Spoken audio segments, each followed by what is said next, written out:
That corner back there. Under your feet. Yeah, that one, it doesn't really work. There's not space for it. Thank you.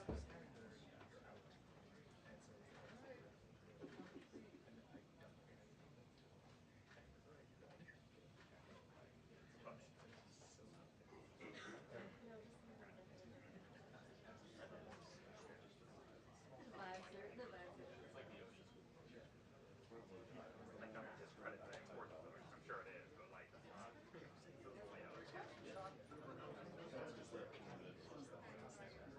Yeah, exactly. Yes.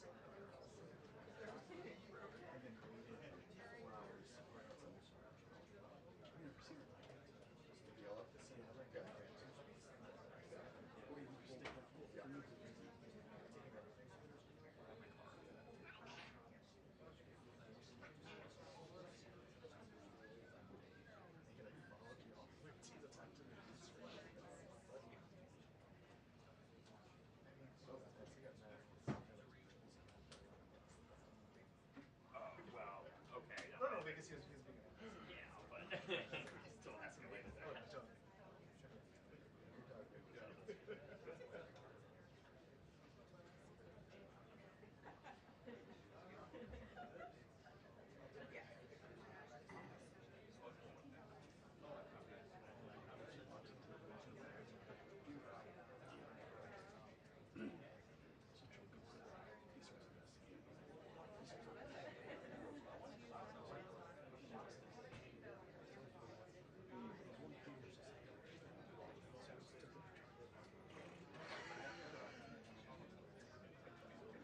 Did he say something?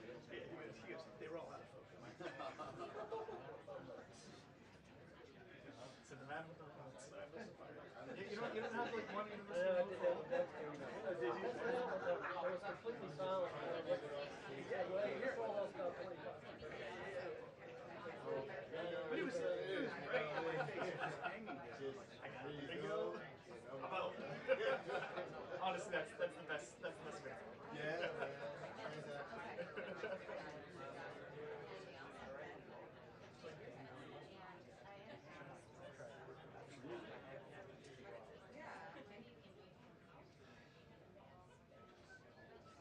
exactly.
questioning email. We asked a question.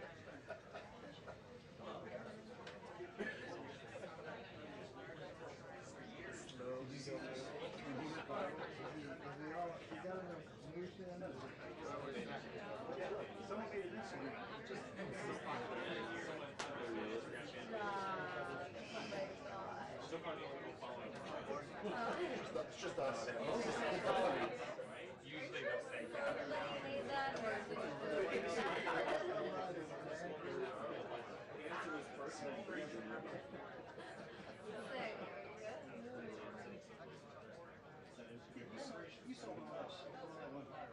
What? Yeah, but I didn't know they made an account for it.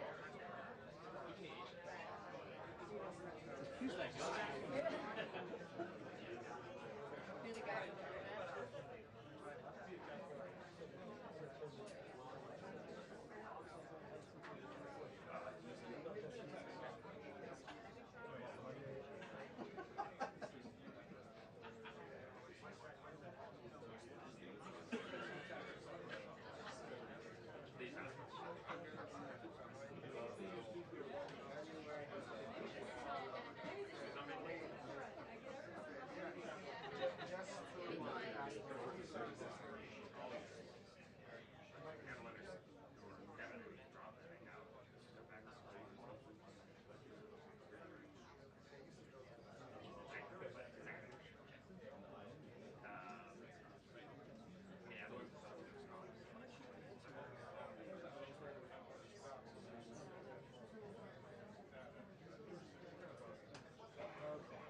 I would be too.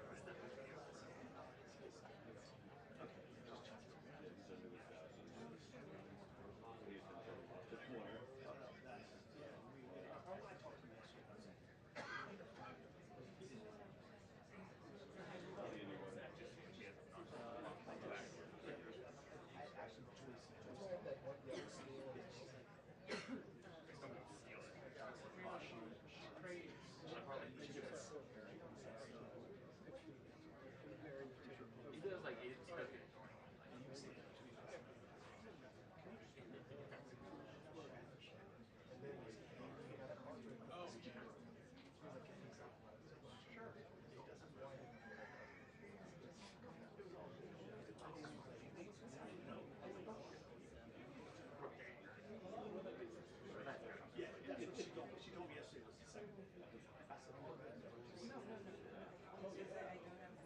Alive now. I don't know if that's the best thing.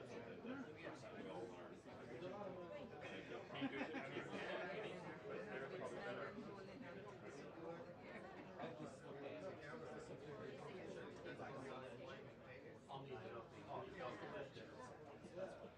You're okay?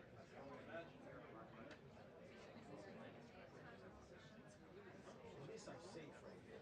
So we should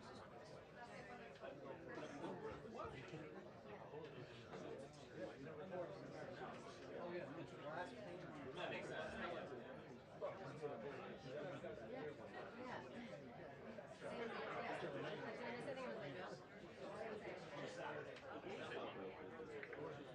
Just this.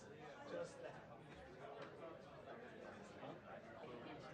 That was on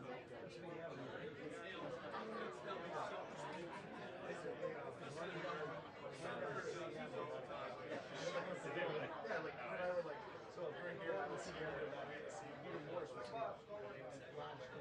they ran your side. I didn't even know that. Was it a crank? they put one window in. They're mine on mine. It's bulletproof. Yeah, well, okay, what is like the more? Was it just very what were what did it do?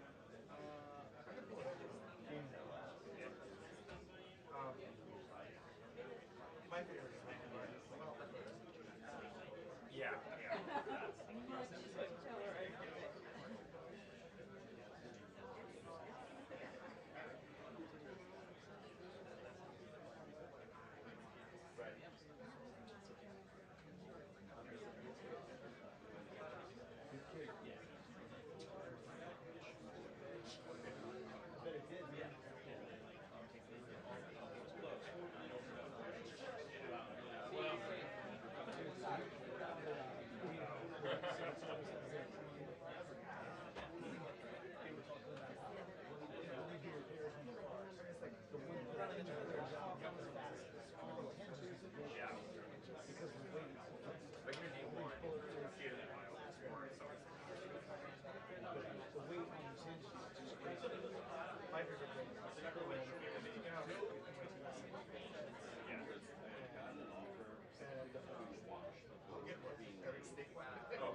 che Trump potrebbe a giorni, forse a ore, annunciare un possibile accordo tra Hamas e Israele, però come abbiamo visto tutto può cambiare. In ogni modo si chiama, lei sarà il brief della Caroline Leavitt, la secretary, e potremo avere dei commenti sia sui dazi e anche sul lato Siria-Israele e Hamas.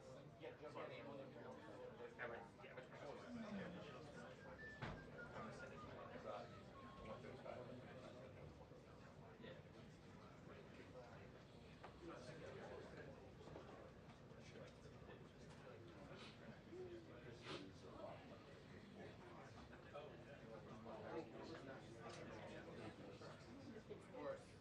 That work out? Yeah. Okay. Okay. Can you start back when you affect you? Yeah. Can you? I can send there, but I'm going to block these guys. I'm happy to do whatever. Okay, okay. If you need me to lean some type of way, I can lean. That's fine. It's just the ABC, it's the full need For ABC. ABC.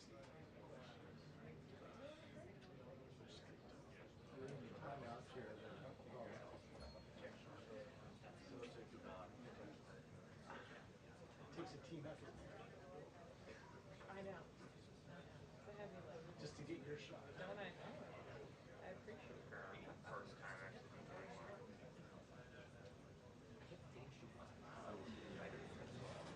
Oh, the bar. What you do with the bar?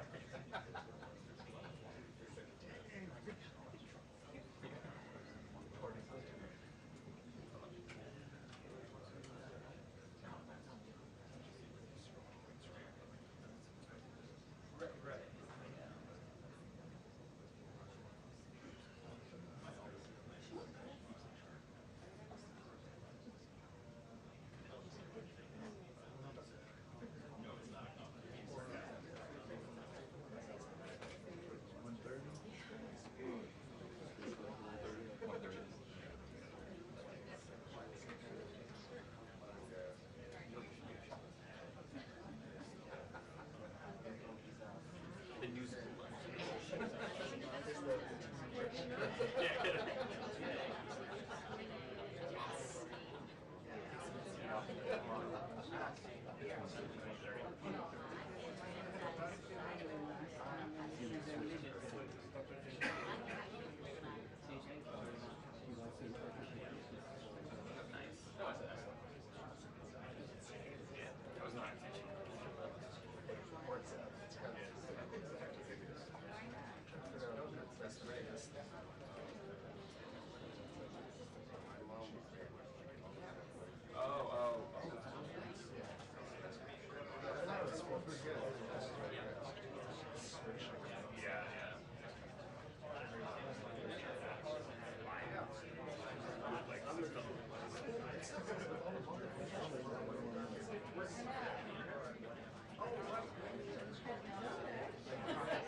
Don't block the still.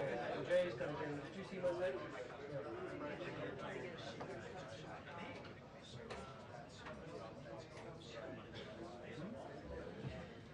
Well, I don't have a shot. And if he moves back here, he's going to be in the way of the still. So Jay, with CNN here, is going to shoot. I can shoot there. He's going to shoot. I can shoot. That's what I'm leaning like this. Just, if I'm trying to get to her, if I'm shooting right here. Yeah, I mean, that helps me, for sure. When she, if they get after it. That'd be great. Thank you. Thanks. Appreciate it.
but it tends to, we like very careful.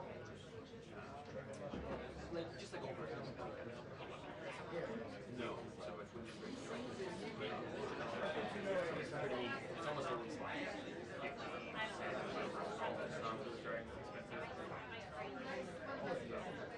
but we do our percentages, like, right now, that way. Yeah.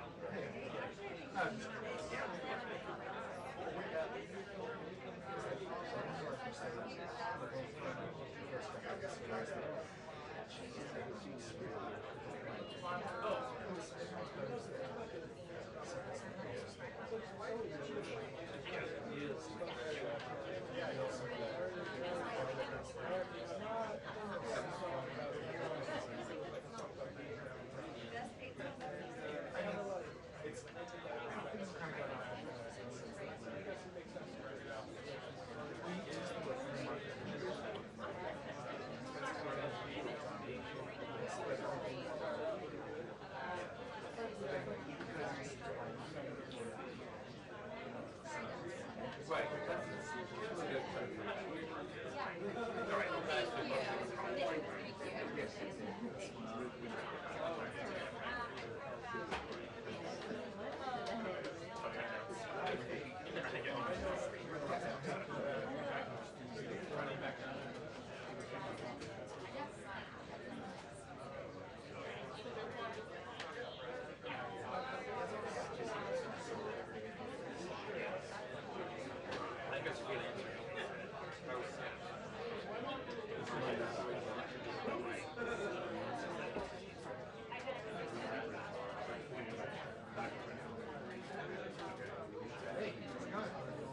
Doing great.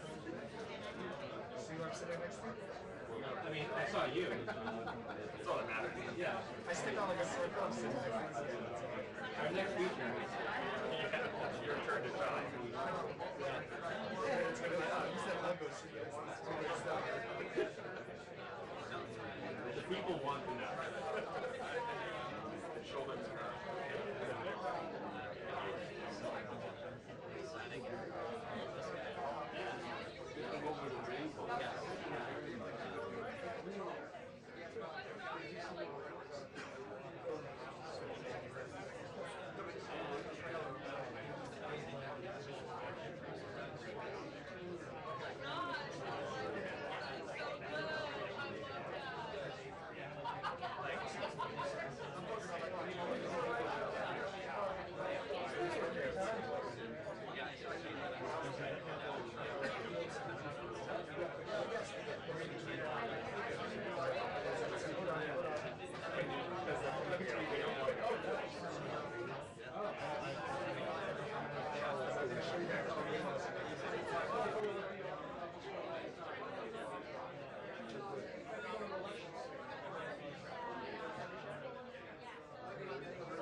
I am.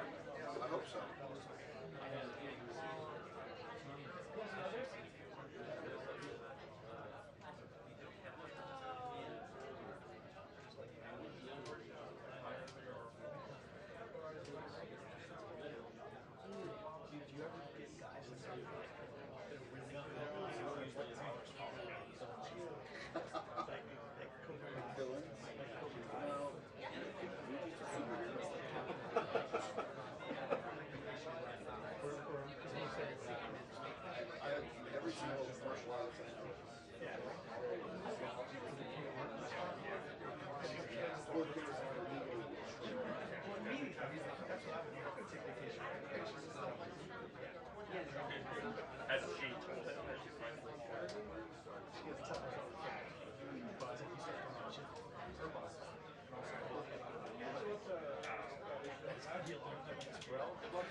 Fireworks on here, because I think this is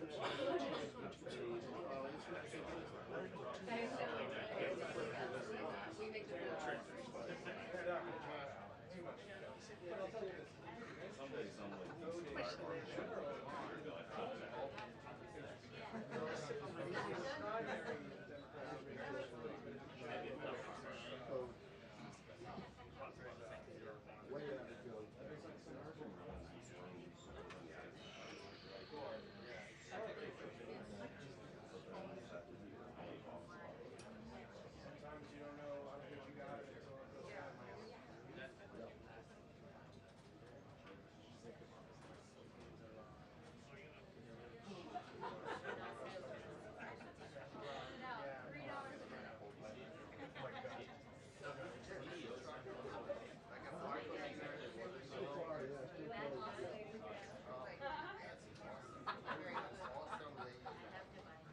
Yes. That's amazing.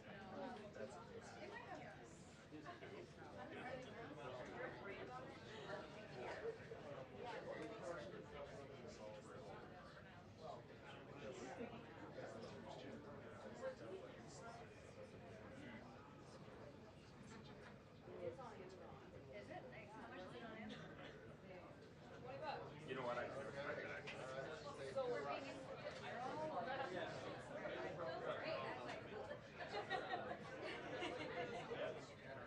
I'm honored.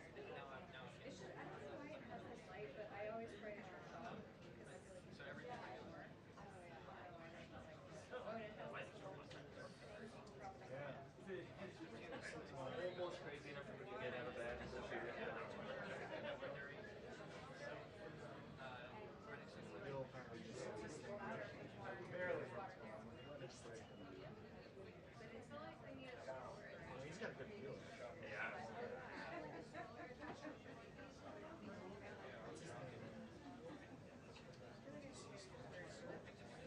I've seen Oh, I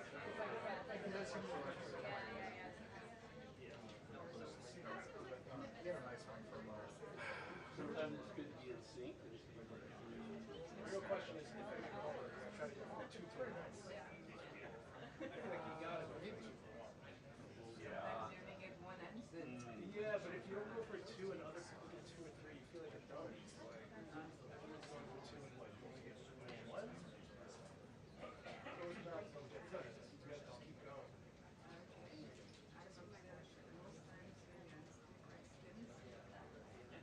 She'll allow the follow-ups. Choosing one or the other, yeah.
Yeah, yeah. They're gonna be looking.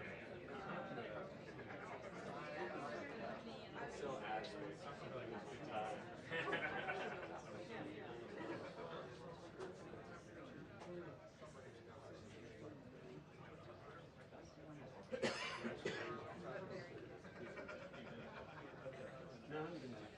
Like he came to work with that once. And nice talk away here.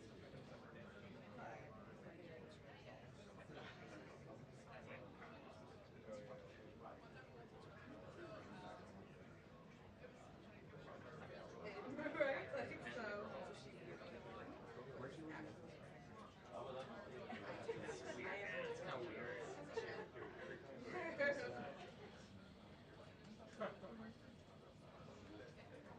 Anyway, that's Anna.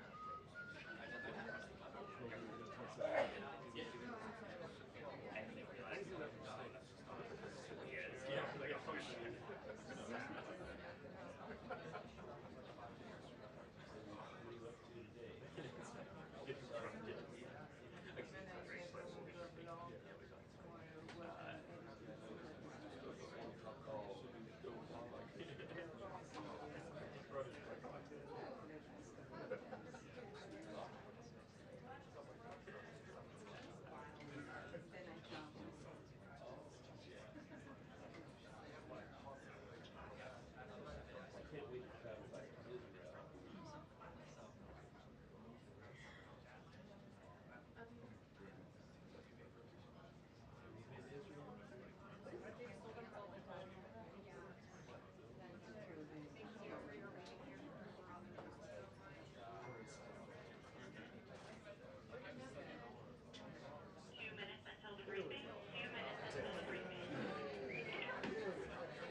I'm ready. For you, maybe you. You, not me.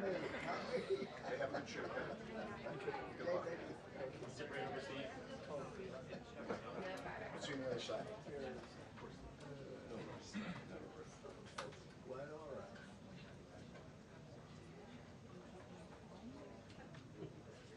Trump will come out.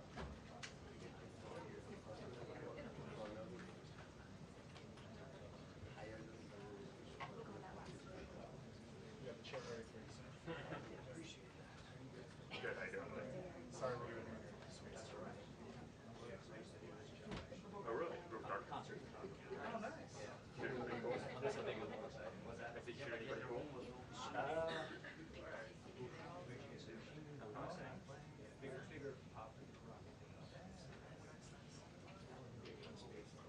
Yeah. What a life it's been. One mosh pit to another. That's right. Yeah, that's it. There we go.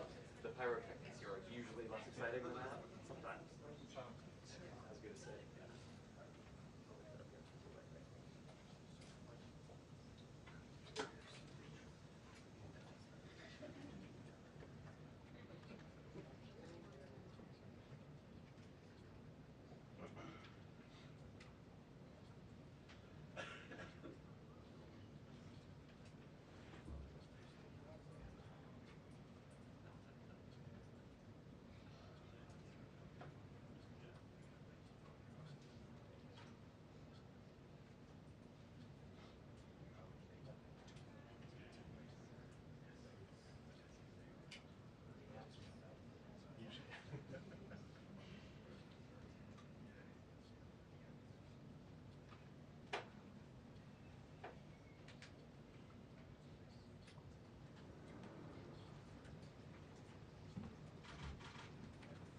Good afternoon, everyone. I apologize for our tardiness. I was with the president.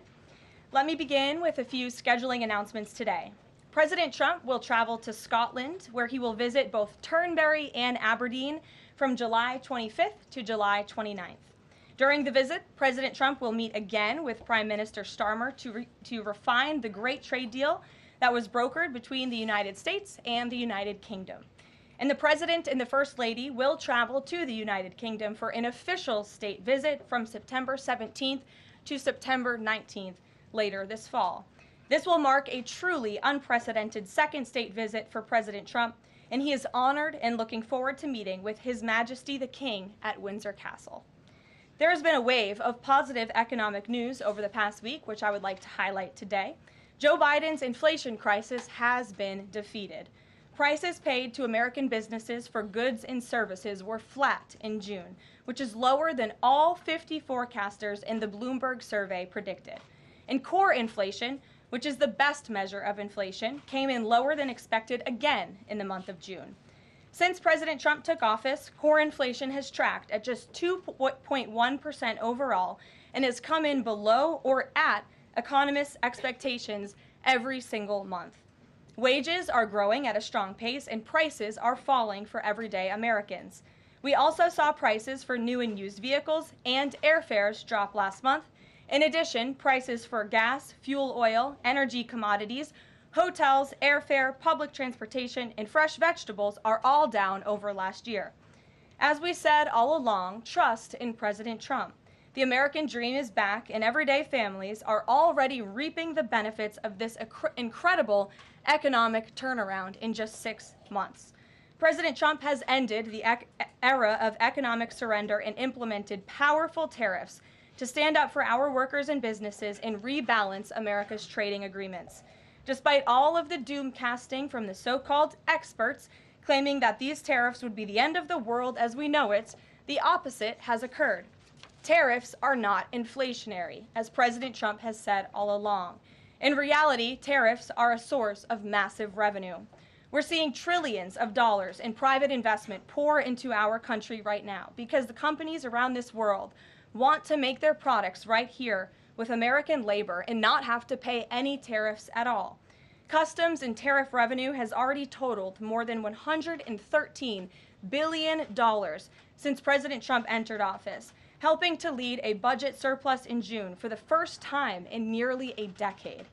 We are truly entering a golden age as a result of these pro-growth and America First trade policies. On another matter, yesterday in the East Room, the President was proud to sign the Halt All Lethal Trafficking of Fentanyl Act into law, surrounded by angel families to help finally end the devastating fentanyl crisis that has ravaged millions of Americans. Under the Halt Fentanyl Act, anyone who possesses, imports, distributes, or manufactures any illicit fentanyl-related substances will be subject to criminal prosecution in the same manner as any other Schedule I controlled substance. This legislation will close the loopholes that criminals use to skirt around the law and make it easier for law enforcement to prosecute vicious traffickers who peddle poison in our communities. President Trump has always made tackling the drug crisis a top priority, and this important bipartisan legislation further follows through on that commitment. The complete and total success at our southern border that many in the media in this room continue to ignore is another example of the president keeping his word to families who have lost loved ones due to fentanyl, and it's another win for the American people. Customs and Border Protection just released the final operationalized stats for the month of June, and I must highlight some of these incredible numbers. There were only 6,072 Southwest apprehensions in June, 15% lower than the previous record that this president set in the month of March. To put that in perspective, the Biden administration routinely saw the same number of encounters in a single day, and on many days, that number was more than 10,000 apprehensions at the Southwest border. There were also 0 illegal aliens released along the Southwest border for the second consecutive month in a row. President Trump promised to end the illegal alien invasion, and he has delivered on that promise to the American people in record time. With the border sealed, deportations are ramping up. This past weekend, our brave ICE agents were arresting violent criminal illegal aliens all across the country. ICE Atlanta arrested an illegal alien from Mexico, convicted of attempted rape of a child in North Carolina. ICE Baltimore arrested an illegal alien from Guatemala who was previously convicted for sexual abuse of a minor in Maryland. ICE Houston arrested a criminal illegal alien from Mexico whose previous conviction includes aggravated sexual assault of a child in Texas. ICE Salt Lake City arrested a 32-year-old illegal criminal alien from Mexico who was previously convicted for child abuse and injury. ICE Baltimore arrested a criminal illegal alien from El Salvador convicted in Maryland for possession of child pornography. And ICE San Antonio arrested a criminal illegal alien from Mexico convicted of aggravated sexual assault in Texas. The men and women of ICE are heroes. They are putting their lives on the line every day to get the worst of the worst, these types of criminals, out of our communities and out of our country. And the president continues to strongly have the backs of all ICE agents who are doing their jobs to keep all of us, including everyone in this room, safe. The facility, sorry, 1 second. In other news, following President Trump's bold executive actions protecting American children from irreversible chemical and surgical mutilation, the largest provider of these barbaric practices will now be closing its doors. The facility in Los Angeles, California, is just the latest facility downsizing or eliminating their irreversible and harmful services that feed into the lie that you can somehow change a child's sex. The Biden administration peddled dangerous policies that defied medical science in favor of radical transgender ideology. But President Trump has put an end to that to ensure America's children's innocence is protected and our children can lead healthy and productive lives. Finally, last night, Senate Republicans passed President Trump's $9 billion recisions package. This will help restore fiscal sanity in our country by rescinding billions in wasteful foreign aid and finally ending taxpayer funding for PBS and NPR, two media organizations that have ridiculously used federal dollars to push a partisan left-wing agenda for many years. The House should pass this rescissions package immediately and send it to the president's desk for signature. On another note, I know that many in the media have been speculating about bruising on the president's hand and also swelling in the president's legs. So in the effort of transparency, the president wanted me to share a note from his physician with all of you today. In recent weeks, President Trump noted mild swelling in his lower legs. In keeping with routine medical care and out of an abundance of caution, this concern was thoroughly evaluated by the White House medical unit. The president underwent a comprehensive examination, including diagnostic vascular studies. Bilateral lower extremity venous Doppler ultrasounds were performed and revealed chronic venous insufficiency, a benign and common condition, particularly in individuals over the age of 70. Importantly, there was no evidence of deep vein thrombosis or arterial disease. Laboratory testing included a complete blood count, comprehensive metabolic panel, coagulation profile, D-dimer, B-type natriuretic peptide, and cardiac biomarkers. All results were within normal limits. An echocardiogram was also performed and confirmed normal cardiac structure and function. No signs of heart failure, renal impairment, or systemic illness were identified. Additionally, recent photos of the president have shown minor bruising on the back of his hand. This is consistent with minor soft tissue irritation from frequent handshaking and the use of aspirin, which is taken as part of a standard cardiovascular prevention regimen. This is a well-known and benign side effect of aspirin therapy. And the president remains in excellent health, which I think all of you witness on a daily basis here. So the president wanted me to share that note with all of you. I'm happy to take further questions on it. We will provide the memorandum from the president's physician to all of you, as we always do.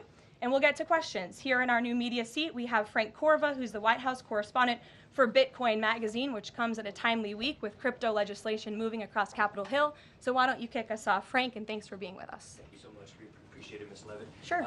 I was curious to hear if the president was in favor of removing any and all language around central bank digital currencies from the Genius Act, maybe as a means to get it across the line and get it on his desk. And then my second question was about something the president spoke about in this room. He talked about a $600 de minimis tax exemption for Bitcoin and other crypto spending. So I was just wondering if you could comment on those. Sure. Well, the president did signal his support for a de minimis exemption for crypto, and the administration continues to be in support of that. We are definitely receptive to it to make crypto payments easier and more efficient for those who seek to use crypto as a simple as buying a cup of coffee. Of course, right now that cannot happen, but with the de minimis exemption, perhaps it could in the future, and we will continue to explore legislative solutions to accomplish that.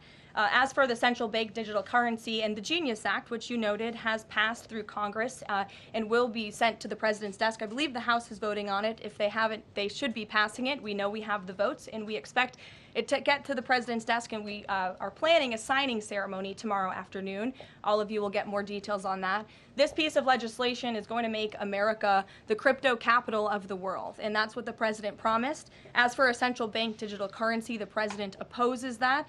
He made that promise to the American people on the campaign, and while it's not in this specific piece of legislation, he did sign a January executive order banning a central bank digital currency. The administration supports Congress's efforts to codify that executive order into law, and I believe there will be future pieces of legislation in regards to crypto that will be moving through Capitol Hill. The president looks forward to signing them, and he looks forward to the signing ceremony this afternoon. So thank you for being with us today. Sure. Jackie. Thank you, Caroline. There's been a lot of discussion about the Epstein files and the president's comments yesterday calling it a hoax. Can you clarify which part of the Epstein hoax is the hoax part? The president is referring to the fact that Democrats have now seized on this as if they ever wanted transparency when it comes to Jeffrey Epstein, which is an asinine suggestion for any Democrat to make. The Democrats had control of this building, the White House, for 4 years, and they didn't do a dang thing when it came to transparency in regards to Jeffrey Epstein and his heinous crimes. It was this president who directed the Department of Justice and the Attorney General to do an exhaustive review of all files related to Jeffrey Epstein, which they did.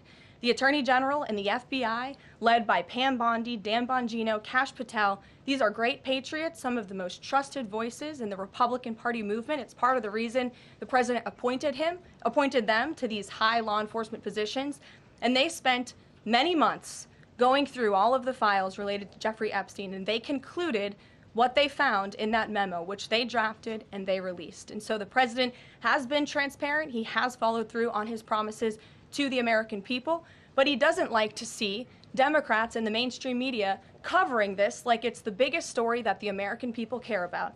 The president has been working so hard this week. On Tuesday, he went to Pennsylvania, where he secured $90 billion in investments for the Commonwealth, for the people of that state. After that, he came back to the Oval Office at 8 p.m. He went in there to whip votes to get the Genius Act signed into law. And because of his efforts, that bill is now going to be signed and passed. The following day, yesterday, he meets with a foreign leader, the King of Bahrain, to secure more investments into this country. And then yesterday afternoon, the president is in the East Room of the White House mourning with parents who have lost their children because of fentanyl, signing a bipartisan piece of legislation. And not a single cable network in this country took that event live and covered that event like they should. Those are the issues the president cares about. What could be more important to the American people than helping families who have lost their children? Those are the issues this president is going to remain focused on. I understand he wants to move on from this story, but you do have some prominent figures, including the Senate Majority Leader, the House Speaker, voicing support for the files to come out. Representative Massey collecting signatures that would force a discharge petition for a vote on the floor for this. It doesn't seem to be going away. What is stopping the administration from just redacting any sensitive information, grand jury information, and putting out what is appropriate so that the American people can decide and then let this story die? Well, in terms of redactions or grand jury seals, those are questions for the Department of Justice. Those are also questions for the judges who have that information under a seal, and that would have to be requested, and a judge would have to approve it. That's out of the president's control. He has said, in agreement with some of the leaders on Capitol Hill, that if the Attorney General and the Department of Justice come across any other credible evidence, they should provide that to the American people. The president has said that, and he agrees with them on that. Why did you fire Maureen Comey? The Department of Justice did, and I would defer you to them. Dasha.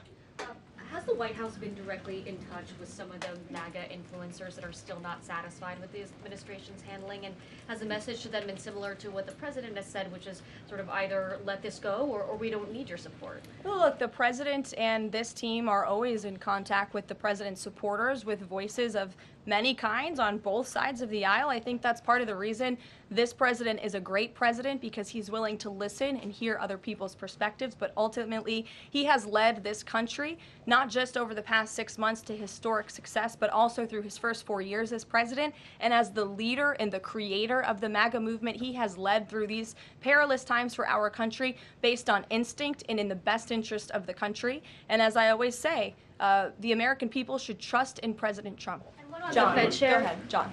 Thanks a lot, Caroline. The president on Monday announced that if there's not compliance with Russia within 50 days, there would be increased tariffs. Can you explain how that works, first of all? What happens if Russia doesn't end its war with Ukraine in 50 days? Well, in 50 days, as the president clearly laid out, if there is not a ceasefire agreement or a peace deal within that time frame, if Russia refuses to legitimately agree to a ceasefire, then they will face very steep tariffs, and they will also face secondary sanctions. So countries that are purchasing oil from Russia will be sanctioned as well, and of course that will do deep damage to Russia's economy. And I would just add that the president wants this war to end with a diplomatic solution. He's been pushing for it.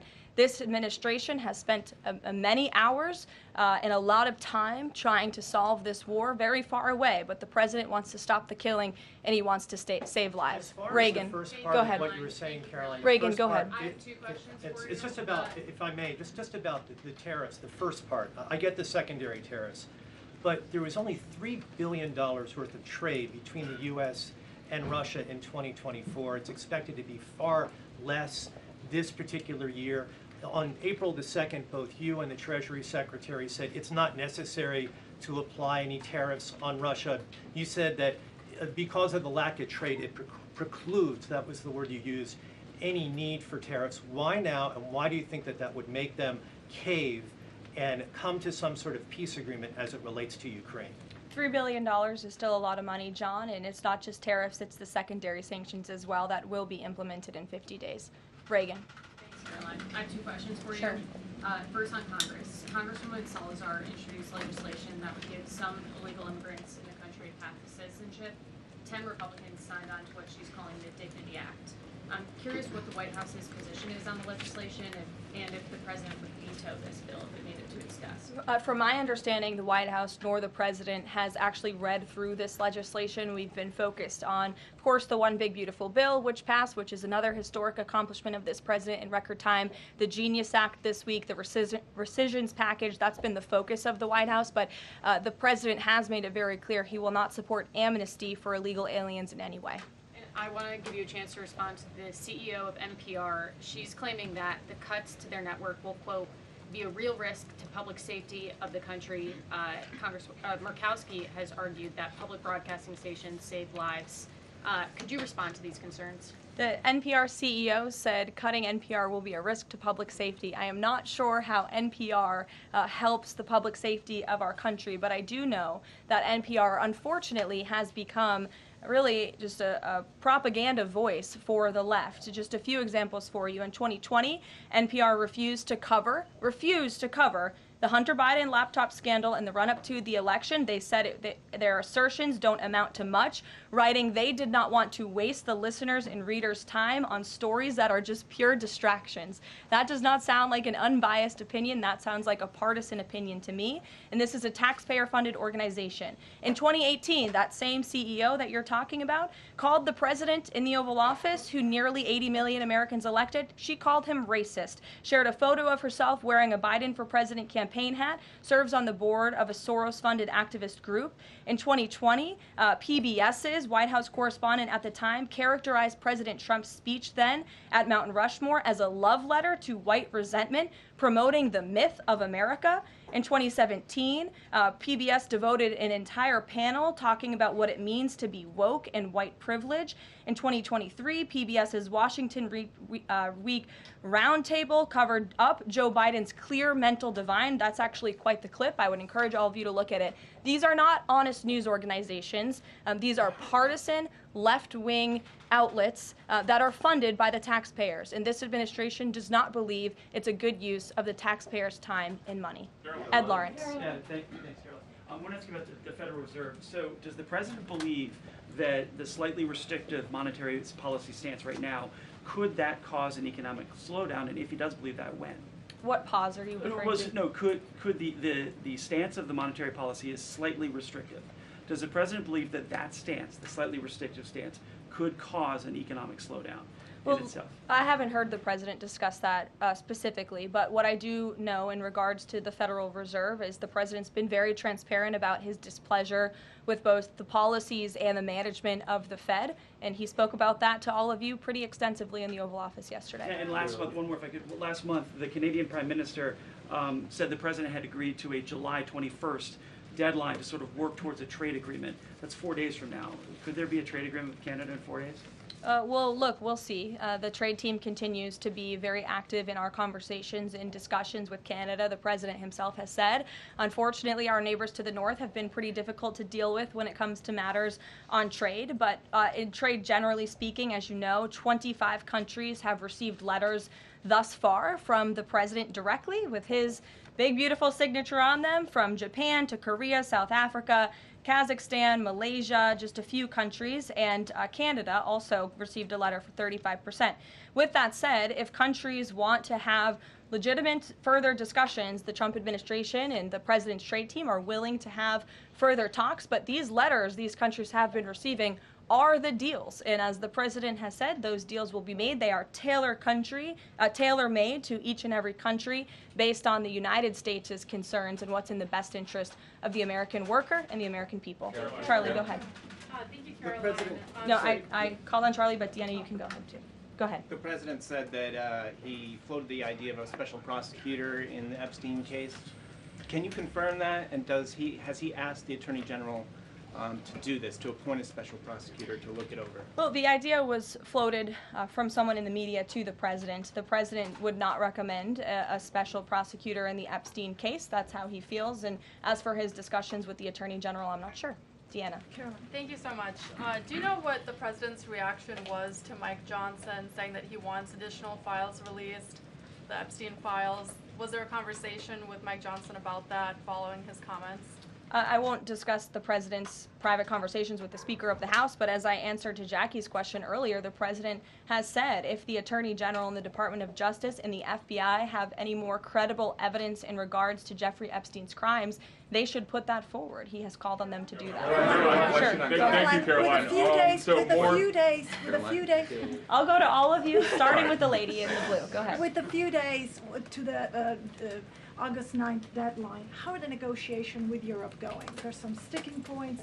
What are they? Can we expect a delay, or should we expect a deal soon? Well, I believe the deadline is August 1st. As for the European Union, they continue to be very eager in negotiating with our country for obvious reasons on ways to lower their tariff and their non-tariff barriers that we have long said harm our workers and our companies. So the president's trade team continue to be in talks with the European Union. Would he accept, or would he put forth a postponement of the August 1st? He's already said he will not. Caroline, Oh, and go ahead. Caroline, good afternoon, Caroline. In Gaza today, Holy Family Catholic Church was struck by an Israeli shell. Yes. 3 people were killed, 10 wounded. What is the president's reaction to that church coming under fire? It was not a positive reaction. He called Prime Minister Netanyahu this morning to address the strikes on that church in Gaza, and I understand the Prime Minister agreed to put out a statement. It was a mistake by the Israelis to hit that Catholic church. That's what the Prime Minister relayed to the President, and you should look at the Prime Minister's statement that will be coming out.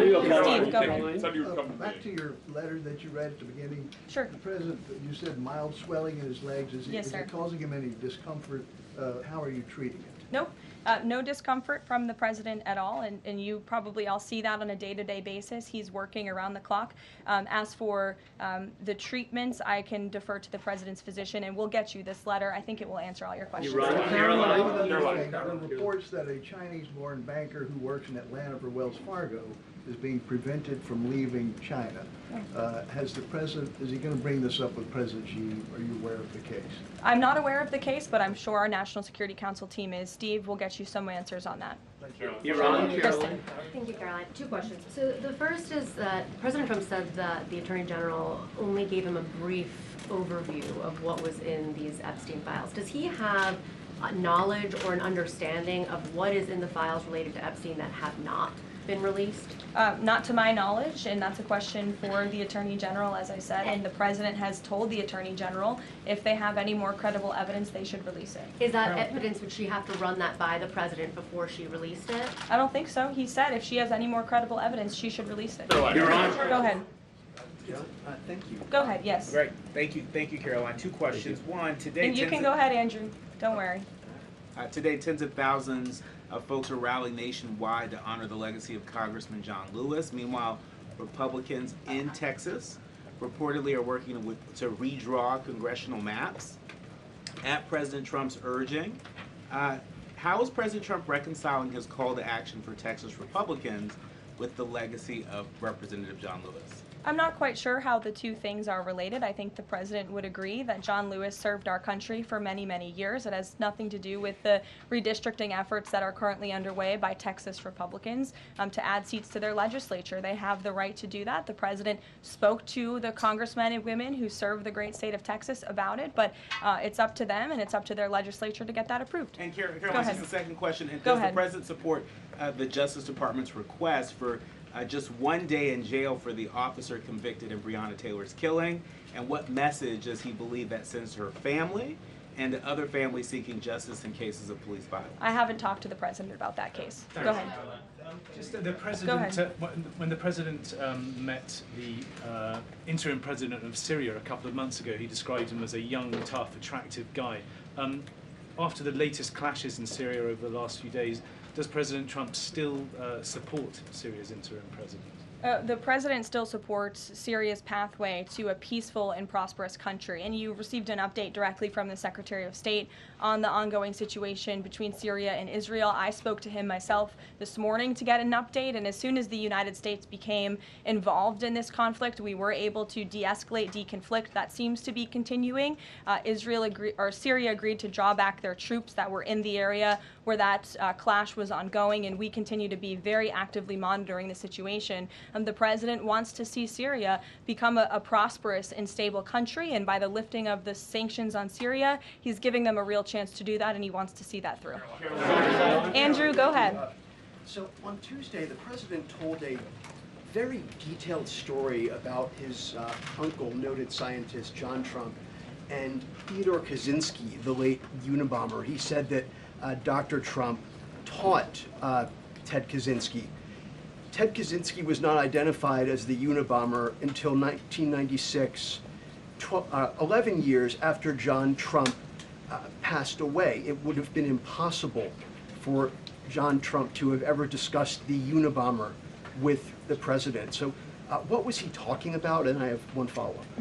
Andrew, with so many issues going on in the world, I'm a little bit surprised you would ask such a question, although I'm not sometimes coming from you, I will say, but I'm willing to give you an answer. Nevertheless, the President's uncle did, in fact, teach at MIT. He was a very intelligent professor. The President's very proud of his family. In fact, the President has a letter from his uncle on the MIT letterhead that sits in the Oval Office dining room. Maybe we'll let you see it sometime. And then Elizabeth. Caroline, one more. Elizabeth, will the go ahead. President consider pardoning Ghislaine Maxwell Elizabeth, if the Epstein case is a hoax? Okay, I'll start off with the President said last week he would not be getting involved in the New York City mayoral case.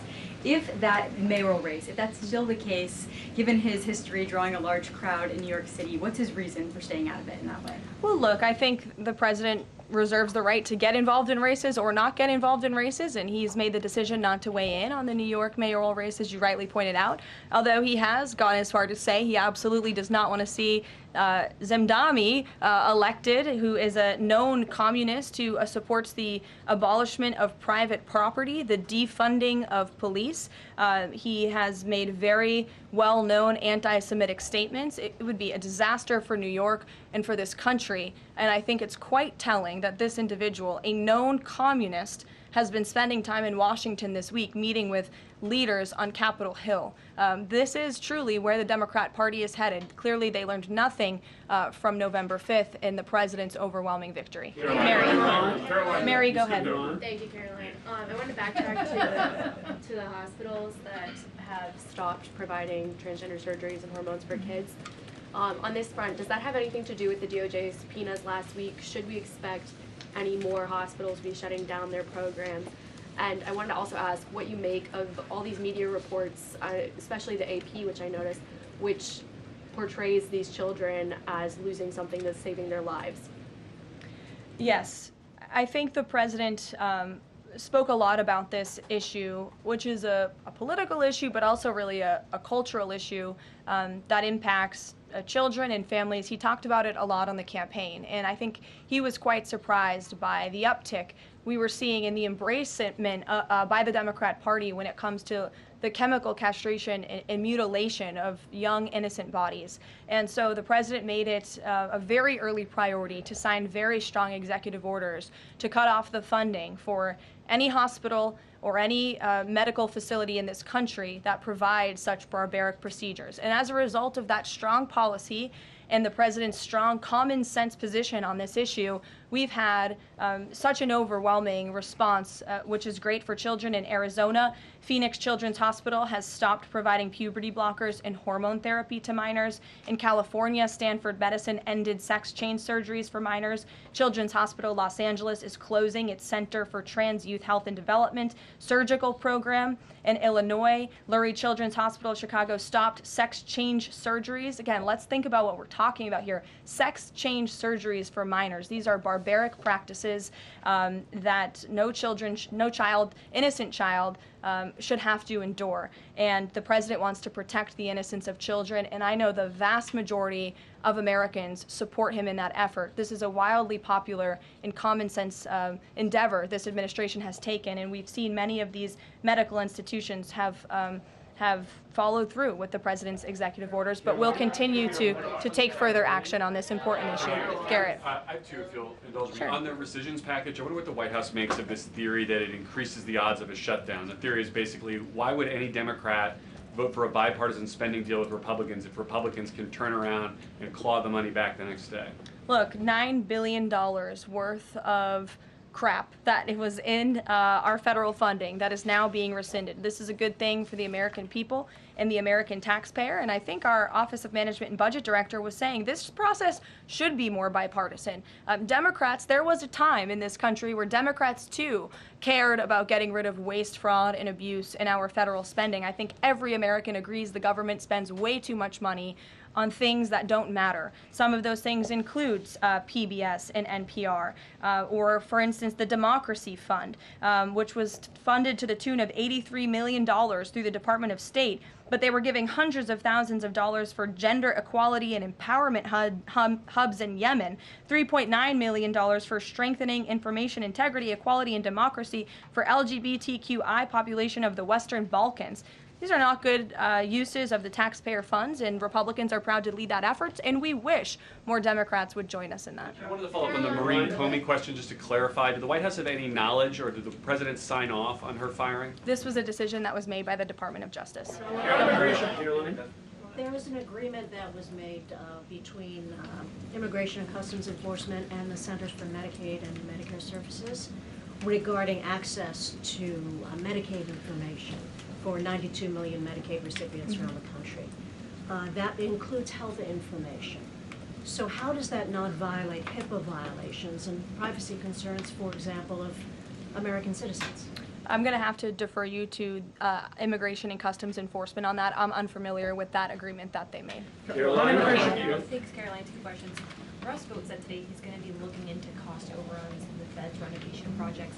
Is there a deadline for him to come back with findings to the president?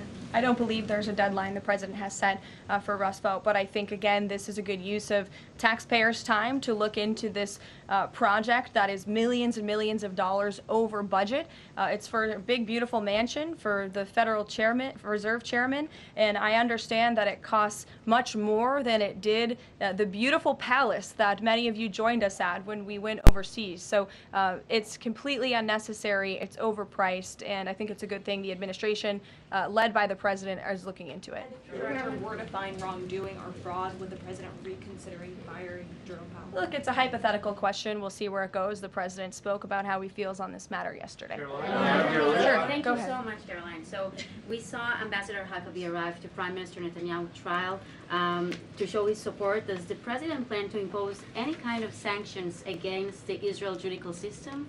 I don't have any update for you on that or any announcement on that front. I don't believe so.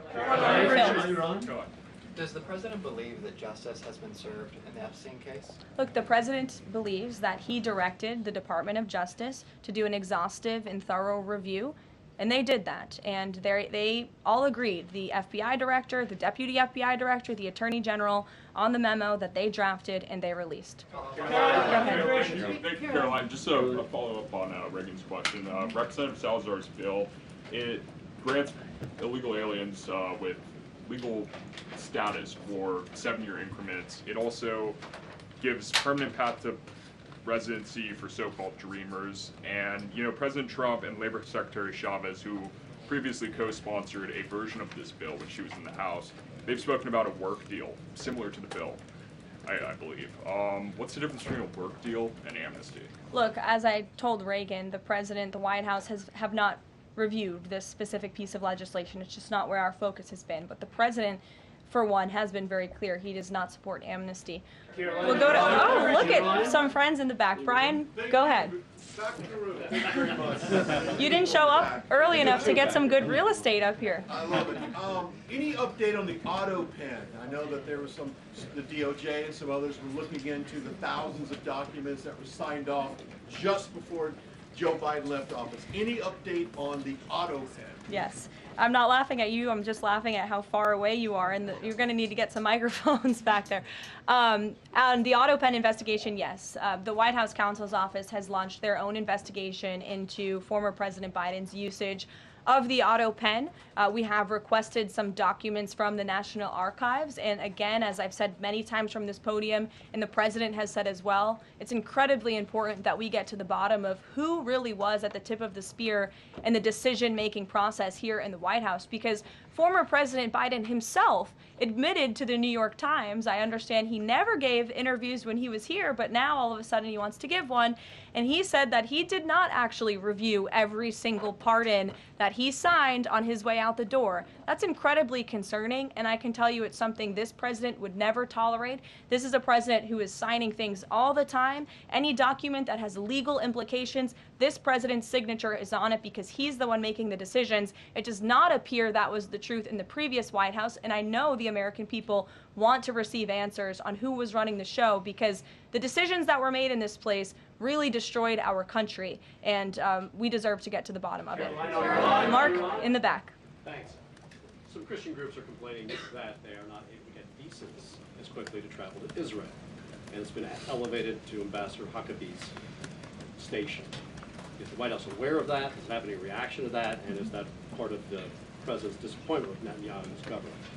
Look, I'm not aware of that, Mark, but I'm sure, again, our National Security Council is, and also the State Department. As you know, travel visas roll through Secretary Rubio's shop over there, whom we work very closely with. So we will check in on the matter. But I know overall, this president and the administration do want to streamline the visa process to make it easier for both Americans who want to travel abroad and people abroad who want to come to our country the legal way. Sure. Go ahead. I was going to the gentleman above you, but go ahead, Libby, and then you can go. Sorry.